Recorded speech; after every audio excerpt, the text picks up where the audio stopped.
Warning my people, there is a gathering of white people in suits at the Spofford Prison Jail.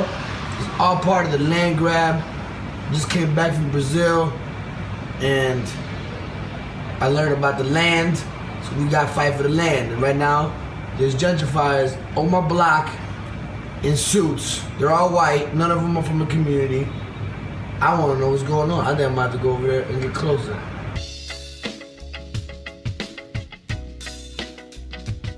I've always, you know what I mean, heard stories about Spofford. I wasn't around, you know what I'm saying, like, you know, when it was really active. But I do know that, you know, the community helped shut it down. We basically run up in the detention center, long story short. We run up in the joint. They're showing the building to a bunch of land developers. I'm filming initially, Ryan walks up. You'll see on the footage how he walks up, talks to the security guard. And they not asking for ID. I'm just seeing people walk in. But because of, you know, our look, we got stopped right away. Well, I got stopped right away. Tef was filming. So I roll up, you know, and the police officer, I don't know if he's a CO or, you know, the guy in charge of the grounds, working class white brother, you know, he rolls up. And he's, you know, right away on the police, the radar went off. He's like, you're not coming in.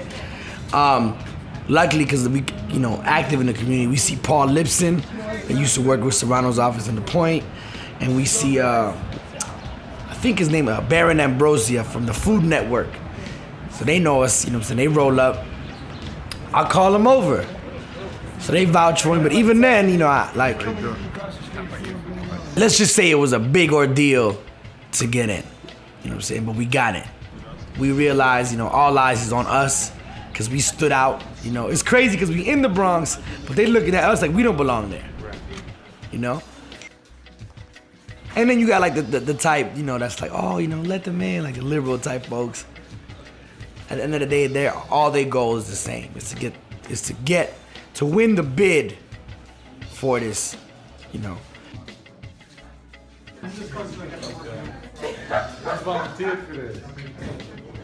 While we're there, they immediately let us know that there's asbestos, you know what I mean, in the paint, you know, and that paint's chipping, and so they give us the, you know.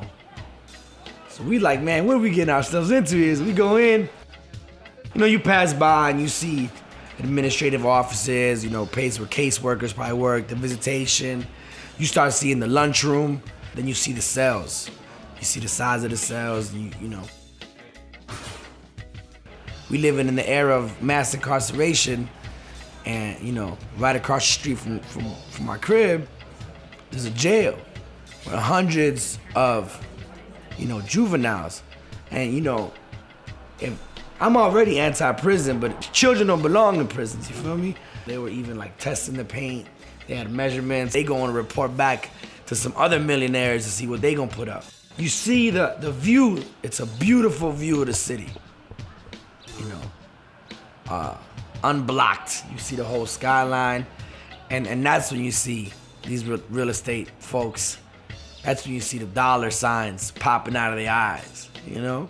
Just from talking to people, I played dumb. Hell, so what do y'all want, you know? And they had like, one dude said they want to build, you know, like high-rise, just straightforward high-rise, a couple towers, he said, right? Then the other dude, some other dude was talking about building like townhouses mixed with affordable housing. Majora Carter, who's from Hunts Point, she was talking about doing like mixed income, you know what I'm saying, with the idea of bringing like the idea of not leaving the hood but staying in the hood. So there's different, you know what I'm saying, there's different ideas being brought to the table, you know.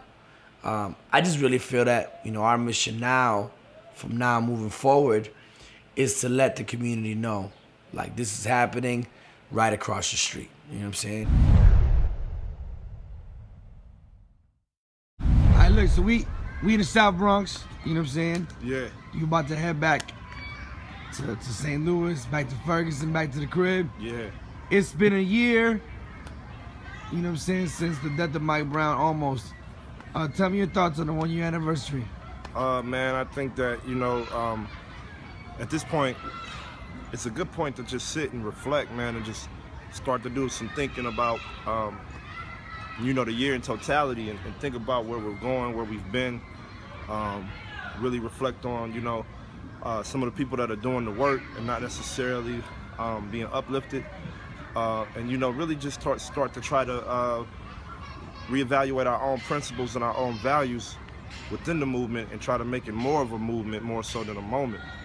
I think, it's do or die that we do that right now, because if we don't, then, everything that everybody worked for sort of collapses. And I think we got to keep the message deeply rooted in resistance and deeply rooted in solidarity with the right people. So, that's just where I'm at with it. I'm not really here for like the whole voting narrative and do we vote for Hillary or Bernie a year later, do Black Lives Matter. Ask Hillary Clinton, did Black Lives Matter when her husband bombed at a hospital in Somalia? You feel me? Like, and that's where we got to start with, even as Black Americans, because we saying Black Lives Matter, but do it stop with us? Do it start with, like what's the analysis on it? You know what I'm saying? So I'm here to strengthen that and just be a part of, a growing movement that really puts a crazy resistance front towards white supremacy. Peace. My name is Tef Poe from Ferguson. Very involved in the black movement in America. Most of my music is resistance music.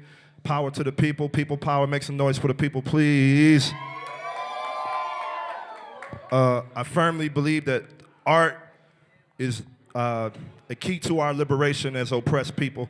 So I try to use hip hop to make resistance music. So we're gonna do a song called Coming Out of Missouri. It talks about the racist police in my city and my state. So Gonzalo.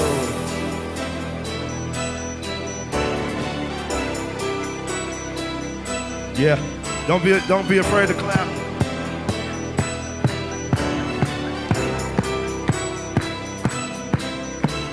Live out of my city, it can't nobody hand clap, clap, clap, clap. Go, live out of my, yeah. Let's go, live out of my city, it can't nobody stop us. Rolling with my people, and you don't want no problems. I'm coming out of Missouri, and you look unfamiliar. The police got that chopper, cause these police might kill us. We don't give about none of that you singing. I love all of my people, so I show you the meaning. That MISSOUR to the I. See me blow this mother up right in front of your eyes. None of my people don't give a. We got 99 lives. I'ma rep my city till the day I die. My grandmama picked cotton right there where you stand at. I came into this rap game like my name is Anthrax from the STL. Casey Mo, crime rate, can't behave. Coming out of Missouri. Last day, free the slaves. I'm praying, Heavenly Father, forgive me for my sin. My heart left the same day that Michael Brown did. Let's go, I'm coming out of Missouri. Coming out of Missouri, coming out of Missouri. Let me tell my story. Say I'm coming out of Missouri, coming out of Missouri, coming out of Missouri. Let me tell my story. Say I'm coming out of Missouri. Fist up like this, y'all. Where the rebels at? Where the revolutionaries at? Liberation. Yeah. Yeah. Coming out of Missouri.